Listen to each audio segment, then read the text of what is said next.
Hello guys, ഞങ്ങൾ trip പോവാം കേട്ടോ. അമ്മയുടെ ഫാമിലിയാണ്. കുറേ നാളെ ഞങ്ങൾ പ്ലാൻ ചെയ്യാൻ ട്രിപ്പൊക്കെ പോകണമെന്ന്, പക്ഷെ ഒന്നും നടക്കുന്നില്ല. ലാസ്റ്റ് ഞങ്ങൾ ഗേൾസ് മാത്രം, അച്ഛന്മാരാരെയും കൂട്ടിയില്ല. ഞങ്ങൾ ഗേൾസ് മാത്രം ട്രിപ്പ് പോകണേനും അടിപൊളിയായിരുന്നു കേട്ടോ ട്രിപ്പ്. ഞങ്ങളൊന്നും കഴിച്ചിട്ടൊന്നും ഉണ്ടായില്ല. പിന്നെ അവിടെ ചെന്നിട്ട് ഞങ്ങൾ മസാല ദോശ കഴിച്ചു, പിന്നെ ചോളം, അങ്ങനെ കുറേ സാധനങ്ങളൊക്കെ വാങ്ങിച്ച് കഴിച്ചു. ചോളം ഓക്കെ അടിപൊളിയാണ്, മസാല ദോശ അത്ര പോരാ.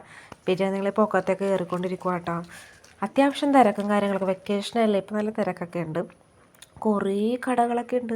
എനിക്ക് ഒത്തിരി ഇഷ്ടമായി. പക്ഷേ നല്ല റേറ്റാണ് എല്ലാത്തിനും. ഒരു കടയിൽ റേറ്റില്ല, മറ്റേ കടയിൽ നല്ല റേറ്റ് ഉണ്ട്. ഞങ്ങൾ പിന്നെ കുറച്ച് ചോക്ലേറ്റ്സും കാര്യങ്ങളും മാത്രമേ വാങ്ങിയുള്ളൂ. പിന്നെ ഈ ഇറക്കം കുഴപ്പമൊന്നുമില്ല, പക്ഷെ കയറണത് ശരിക്കും കതച്ചു പോവും. അടിപൊളിയായിരുന്നു കേട്ടോ. പിന്നെ ഞങ്ങളിതേ കുതിര കണ്ടാൽ നമ്മൾ വെറുതെ വിടും, ഒന്ന് കയറണ്ടേ. അങ്ങനെ ഞങ്ങൾ ഓരോരുത്തർ കുതിരയിലൊക്കെ കയറി. ഞാൻ ഫസ്റ്റ് ടൈം ആട്ടോ കുതിരയിൽ കയറണേ. എനിക്ക് അതിൻ്റെ ഒരു പേടി നല്ല രീതിക്കുണ്ട്. ഒരു കുതിരയാണെങ്കിൽ ഇടക്കിടക്ക് ഒരു അനക്കവും കാര്യങ്ങളൊക്കെ. അങ്ങനെ ഞങ്ങൾ പൊക്കത്തേക്ക് കയറിക്കൊണ്ടിരുന്നപ്പോൾ ദേ നിൽക്കണ ഒരാൾ മിഠായിയൊക്കെ തിന്നിട്ട് കാഴ്ച കണ്ടിരിക്കണേ. പിന്നെ അതേ ഞങ്ങൾ രാത്രി ഫുഡും കൂടി കഴിച്ച് ഞങ്ങളുടെ ട്രിപ്പ് ഓക്കെ ആയി.